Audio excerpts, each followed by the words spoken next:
Talk show that cuts to the truth no matter how painful it might be, and no BS. Citizen Smith, Citizen Smith, Citizen Smith. Here's a man who would not take it anymore. A man who stood up against the scum, the dogs, the filth. Here is someone who stood up. It's time for Citizen Smith.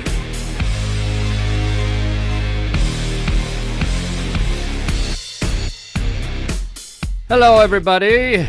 Welcome to Monday's show. Michael, can you please mute your computer? These guys are rookies, man. No, we still It's all not right. my computer. No, it was. Michael, is it the TV? now it's my. I'm on IMDb. Everything's going haywire at the start of the show. What the hell's going on? No, it's our stuff, Justin. Anyway, welcome to Citizen Smith. Michael Van Sant sitting next to me, our technical director and cryptocurrency hobby enthusiast. Hello. How are you, Michael? Doing well. We're just going to bring you right into the fold since you're here. Since we already let people know you're here, and we're live. So if you want to chat with us, then feel free. Here at Citizen Smith on Monday. Justin McDonald running the board and likes to pipe in whenever he wants, and we always appreciate his sense of humor. How you doing? So Michael Van Sant is technical director at TalkcastPDX. This is the first time he's actually been on the podcast, but in talk show. And we have our chat live room open, so if you want to chat with us or have any comments, you can do so. That's the big screen over there. You can see them coming in. Michael, you and I were talking about cryptocurrency, right? And I had the question for you, a lot of questions about this and that. And I'm not too savvy with it, as I told you. I'm not very knowledgeable of it. I read about it all the time. Whenever I read about it, I read about Elon Musk and Bitcoin. Mm-hmm. Yeah, he's all the rage right now. Anybody who's really savvy with the digital world is involved in the Bitcoin and cryptocurrency investment, aren't they? The smart people are. Yeah. So there's there's the dummies like me. And I mean, am I really missing the boat? I think it's still on the ground floor at this point, so I don't think you've missed the boat yet. I don't think anyone has. It makes me nervous. I don't trust it. I'm suspicious of cryptocurrency and Bitcoin. Mm-hmm. It's a shady underworld. That's what I feel. Trying to stir things up, huh? No, I'm just trying to tell you, like, this is what the general public might perceive it as. Mm-hmm. Don't you sense that you are all that are involved in it on the peripheral? Yeah, well, some of the ways it got popular was on the dark net, the dark web. So yeah, but cash is used even way more, 1,000 times more than cryptocurrency for nefarious reasons. So Bitcoin can actually be tracked by the like the FBI just did. Mm-hmm. They tracked the pipeline ransomware crew from Russia and seized 2.6 million in cryptocurrency. Bitcoin? I don't remember. Bitcoin, I think, yeah. So they were able to they traced it, and in the article they showed how the FBI went about tracing it, and so that was good to see. Yeah, because a lot of the coins have built-in privacy features, but Bitcoin does not yet. But they are working on a new upgrade that will give you privacy features like Monero has right now. All right, let's just go right back to layman's understanding of this. And how is the Bitcoin work and cryptocurrency? And where do you get the dollar value? Can you cash it in for money, for real dollars? Oh, yeah. Okay, so how does that work? Well, you can sell it personally by a person for cash or whatever. Well, back up even further. Mm-hmm. How does Bitcoin even have cash value? Oh. I'm that ignorant. Well, people in the beginning, it didn't have any, and then people started using it to buy stuff.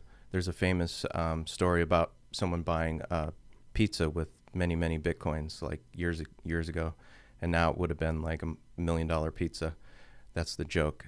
But people started using it as currency since the beginning, but it was just worth hardly anything. So it was mostly used by online gamers and other online things and some shopping online.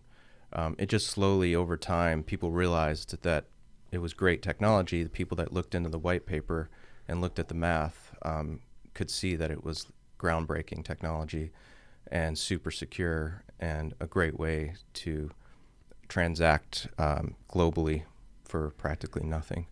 And you didn't have to go, it was permissionless, so that was a big draw. So you didn't have to go through a bank or a government to get permission to use it.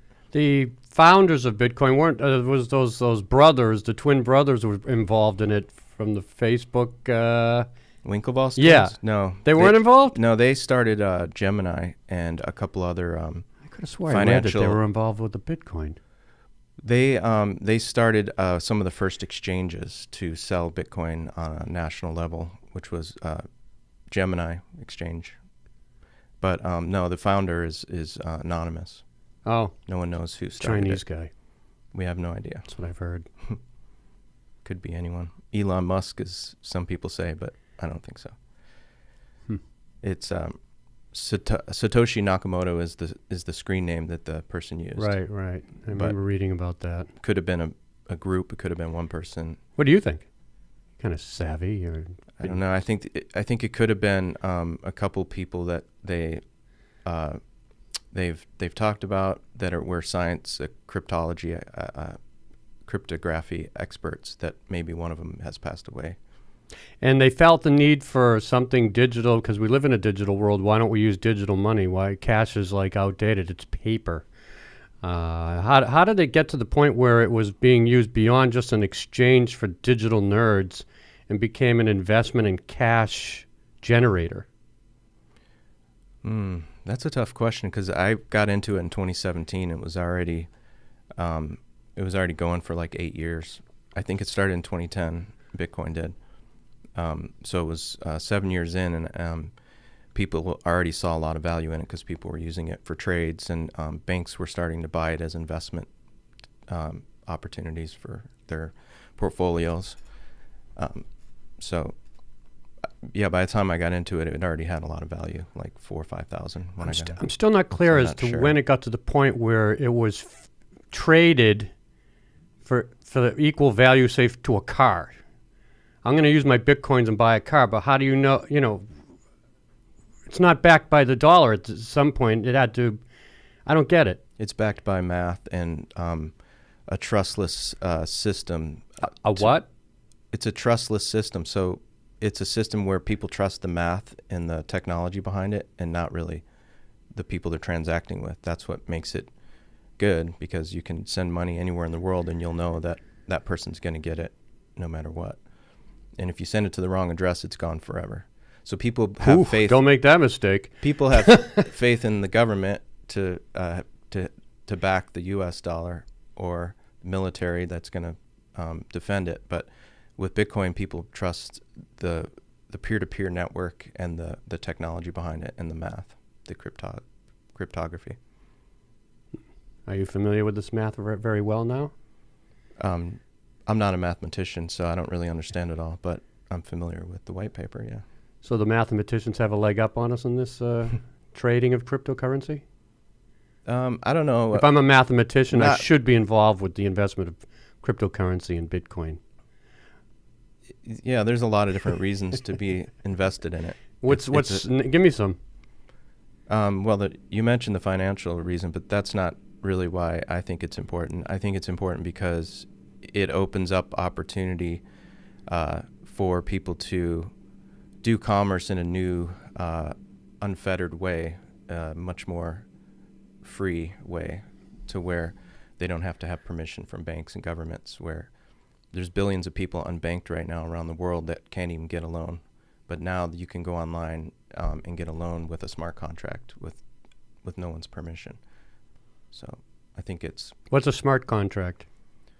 It's a piece of software that lives like the currency is software, basically. So Bitcoin is software that runs on a network of millions of computers all running the same code.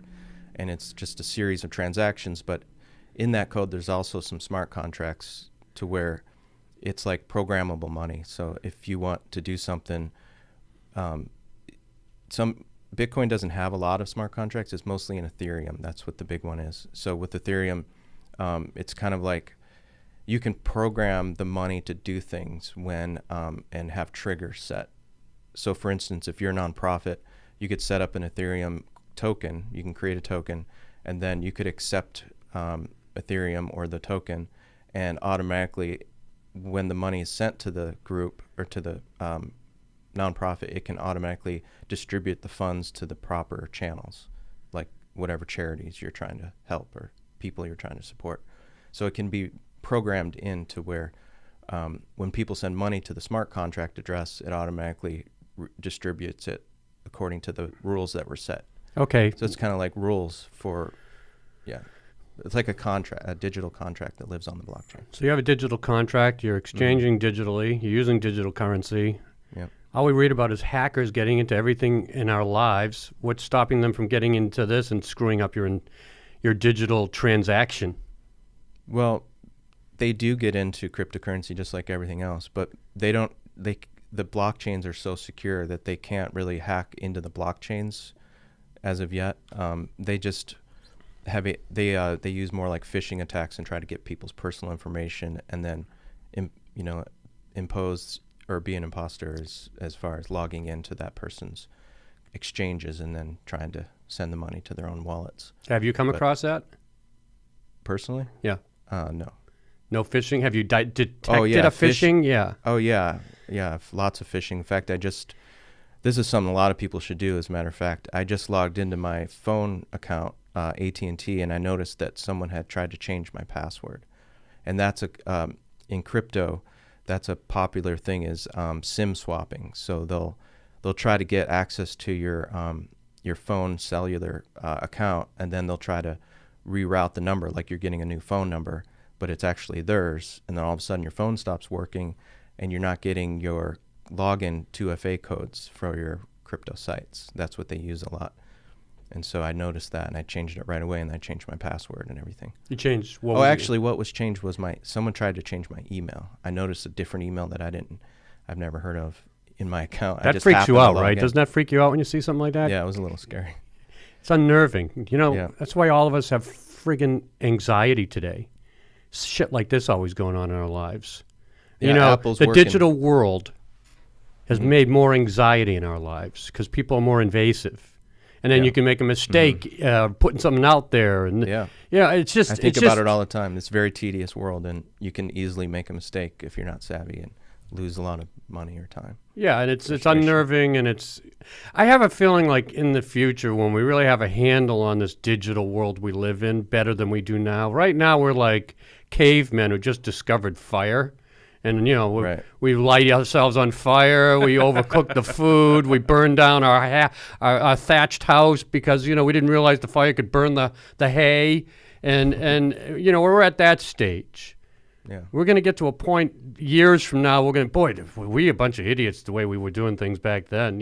We'll have more personal control, and something's got to change. That's what because the way the world is with. working right now with the digital world is not compatible.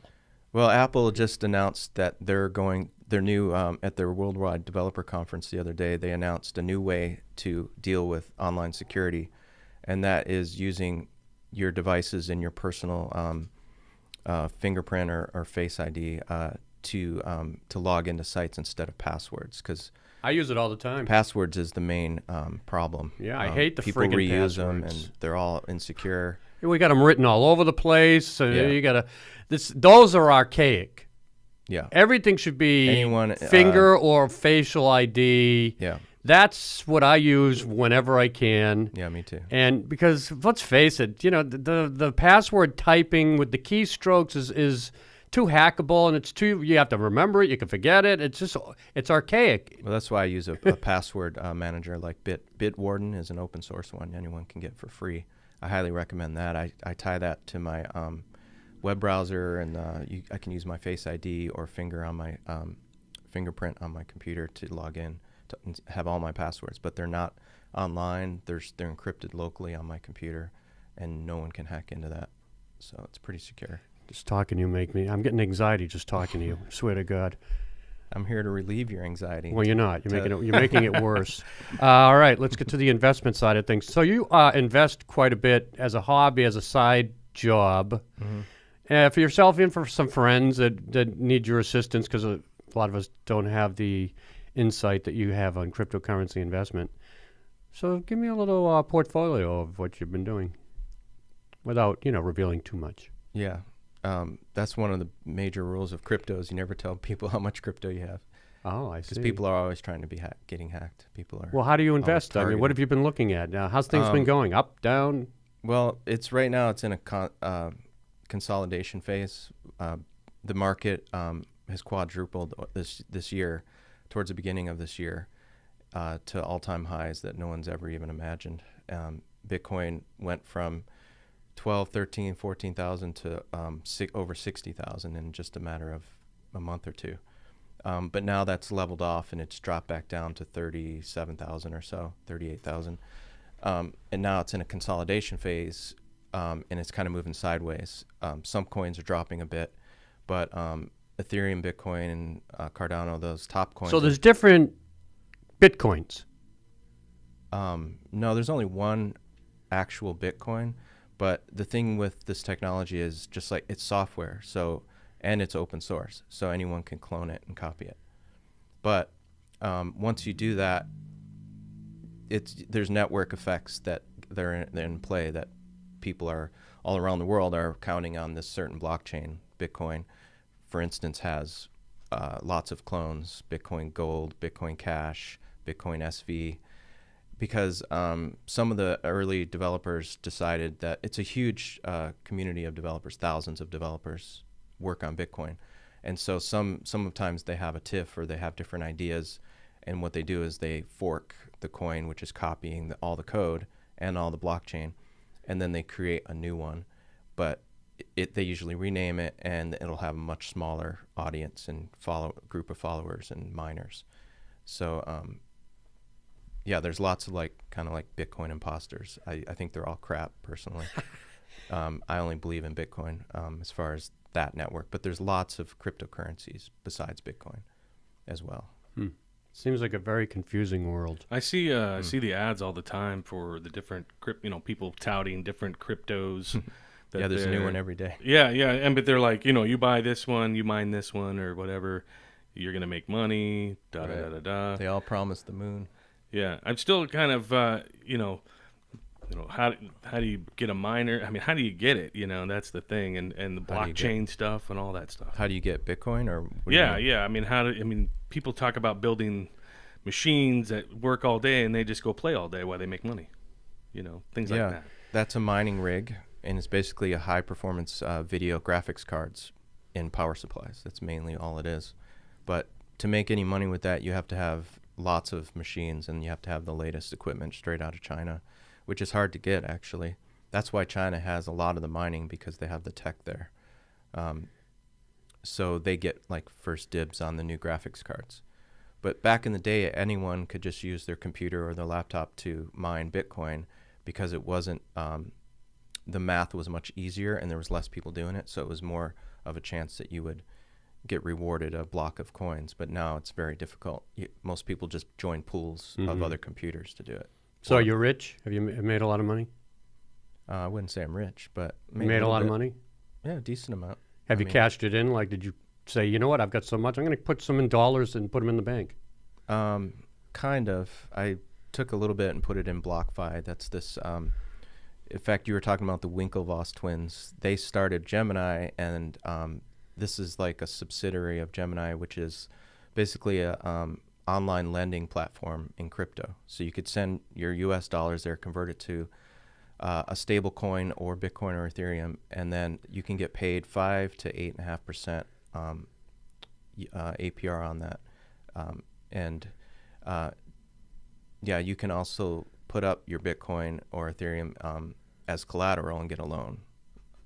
So that's pretty cool. So you don't have to go through a bank or anything to get. So you want to buy if you don't want to lose your crypto and you need some money. Have you taken out a loan on using your crypto? No, I haven't yet. So if I want to take out a loan for $25,000, say, buy a car. Yeah. Then when I'm paying back that loan, am I paying it back into crypto? Yeah, I think so. I haven't gone through that whole process, but usually they use what's called stable coins. So a lot of the big exchanges basically just made their own token, and they're mostly on the Ethereum blockchain. And they put the same amount of cash in the bank as the tokens that they've created, and so it's matched 1-to-1. So it always stays, the value stays at $1. And so there's many cryptocurrencies that are these stable coins, and that's what people use mostly to buy and sell and trade and to sell their crypto, just because it's easier to move around once you're in the crypto world. Are you much more secure and ambitious with your crypto investments, your Bitcoin investments, than you would, say, with the real estate market or stocks? Well, I never learned too much about stocks. I had like a Robinhood account, and that was fun. But I thought the movement in crypto is what moved me to switch, and I moved all my stocks into crypto. Real estate. So you've divested of stock, investing in crypto. Yeah. That was a Years bold ago. move. Yeah, I didn't have that much stock, so it wasn't that big of a. And you're happy with the return you've gotten, Yeah, which really you happy. consider much more than you would have had in stock investment. I think so. Yeah, definitely. Yeah, like 4 to 5x profit. You ever heard of NFTs? Yeah. What is that all about? Someone told me they were getting into it. Yeah, it's a non-fungible. What is it? A non-fungible token. So it's basically an Ethereum. It's usually an Ethereum smart contract, to where it's used to create authenticity for usually digital or real world art or objects. So if you say you make a painting, you could have a QR code in there on the back or in the painting that goes to the smart contract and says, it basically it's like a contract that says you were the artist and you painted this painting on this day and you sold it maybe for this much. So then people can track that art throughout history on the blockchain, because it can never be changed or it's immutable. So years later, if you go to resell that art, you can look at the on the blockchain and see exactly, confirm the identity of the artist and that it's authentic, and what the value has been. But people nowadays, they're doing a lot of digital art and selling it as on NFT in NFT blockchain contracts. What a crazy, wacky world. It's a way for digital artists to get paid for their work. I am totally lost.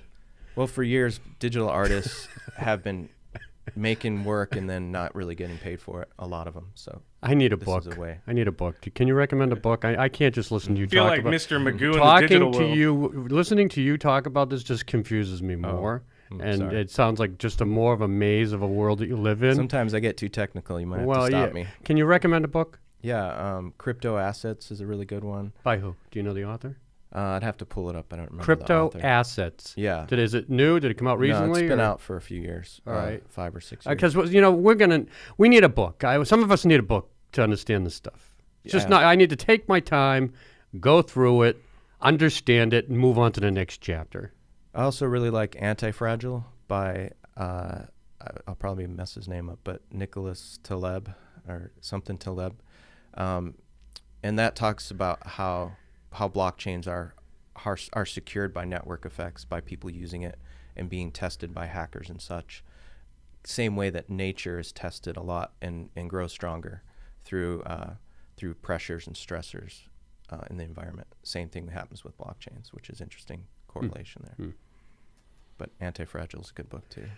So cryptocurrency is not going to go away. It's probably going to become more invasive in our life and more integral. Yeah, definitely. It's not going anywhere. The cat's out of the bag. There's no way to shut it, to stuff it back in the box at this point. Because I'm sure some in the government early on were skeptical that this would ever take hold and even be a threat to the dollar.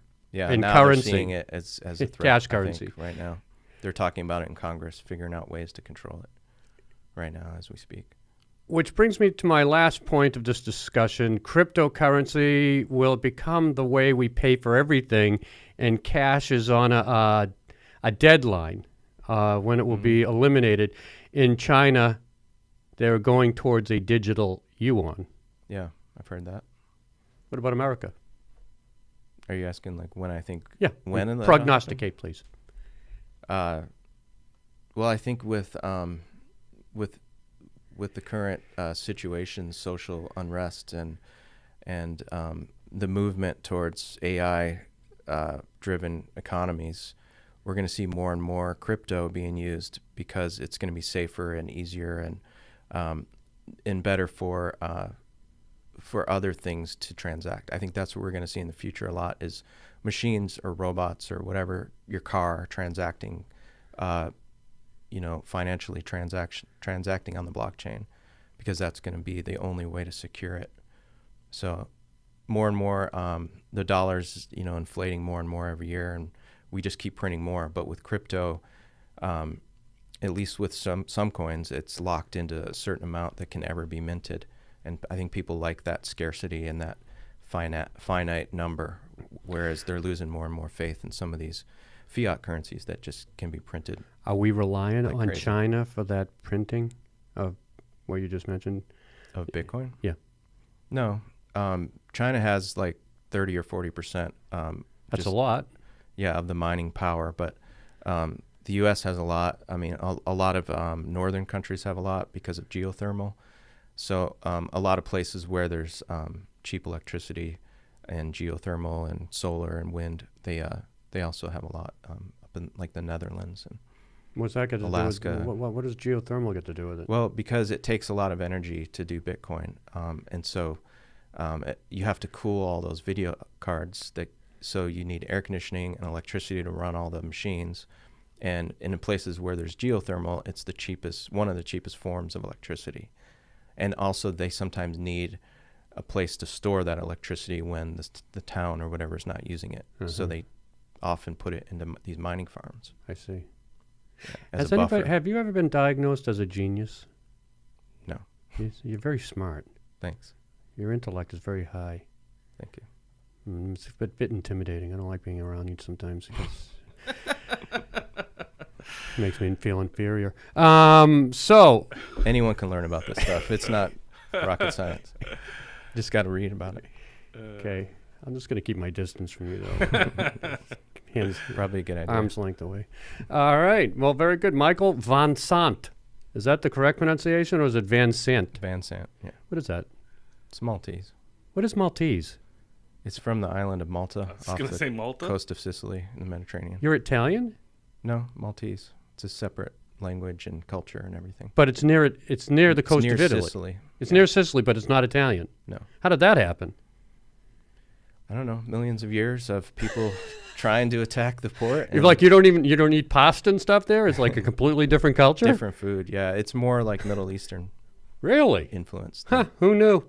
Yeah, there's definitely a lot of Sicilian influence, and it's very Catholic, but it's also a lot of Middle Eastern influence. Very good. The food and the language is more closer to Arabic than Italian. Huh. Yeah. Well, learn something new every day. Yeah, it's a beautiful place.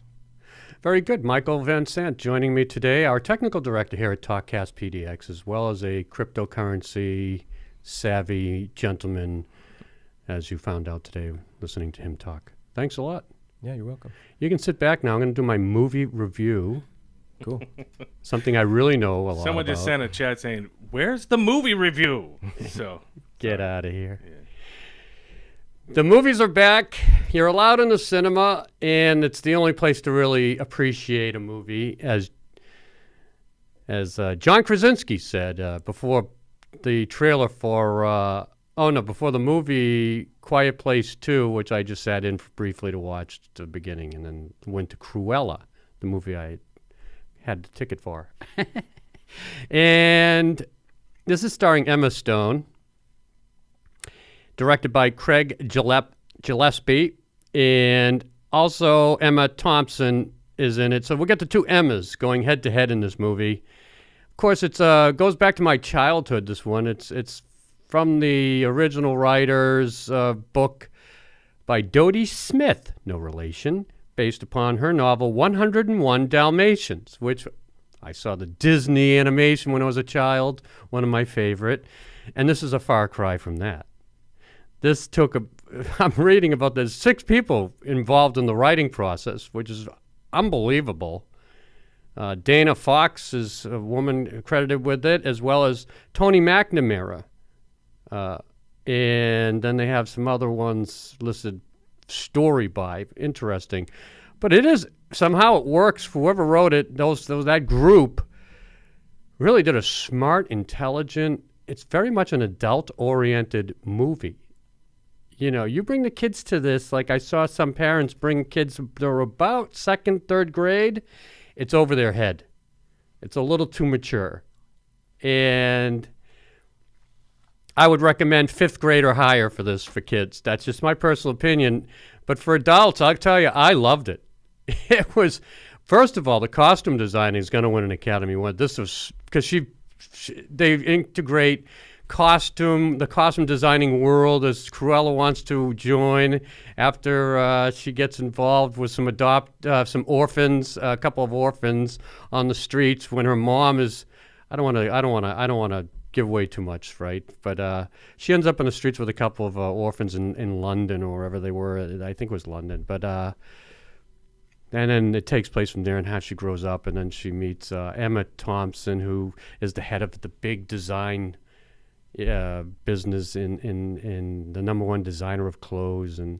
But the way they integrate this, even with the Dalmatian dogs themselves, and dogs are very much a part of this movie and have great comedic value, really funny stuff. But I'll tell you what's also fantastic in this movie is the soundtrack is all late 60s rock and roll, jazz, and blues, and they play a lot of music in this. Like every other scene has some great, when you start hearing the Doors and Rolling Stone, you know you've got some great music going on. That's why when you listen to the soundtrack, you need to go to the movie theater and watch this, because you get the beautiful surround sound, and it really plays with the movie, and the music need to be seen in a great sound system environment, because the music really plays well with the movie itself to move each scene along, and it's fantastic.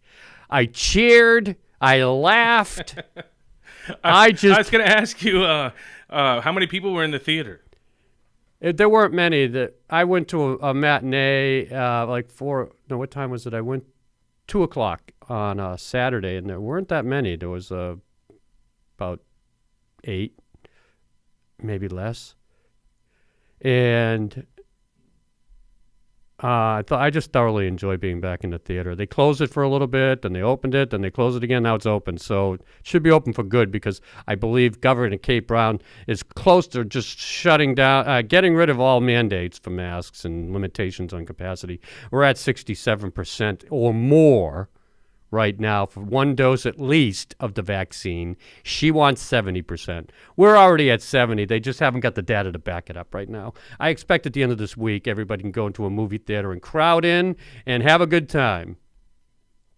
But as for Cruella, this was just one. I went in a little I wasn't sure it was going to be any good. I was hopeful because I liked the look of the trailers. But Emma Thompson knocks it out of the park. This gal, she's Emma 30. Stone or Emma Thompson? Both. They're both Emma in it? Thompson and Emma Stone are in this together. And Emma Thompson plays this dark, evil portrait of a designer, and the plot twist that bring these two together will stun you with great writing leading you down that path. So Emma Thompson, but Emma Stone also just plays off Emma Thompson. It's almost like the chemistry between these two in this movie is unbelievable. It just works so perfectly. I couldn't see 2 other people being cast in the roles. And I'm going to finish by saying I think Emma Stone is the best young actress right now in Hollywood. She looks great on the screen. She's 32 years old, and she is at her peak as an actor. And she was a producer in this as well, so she's making some coin from this movie because it's doing well at the box office. And the comedic roles played by the male counterparts in this that are Joel Fry, great. And Paul Walter Hauser, which I've seen he's been in other comedic movies, but those two are fantastic supporting actors in this, and especially Hauser. He's a friggin' riot. If you haven't seen it, you got to go to them. You can't watch this at home. Get the hell out of your living room and go to the theater and watch Cruella. Because you know what? It gets my highest rating. And I don't give them out freely. I'm talking a full bag of popcorn with butter. You know what? Throw a little extra butter on this one. That's how good Cruella is. And that does it for today's show.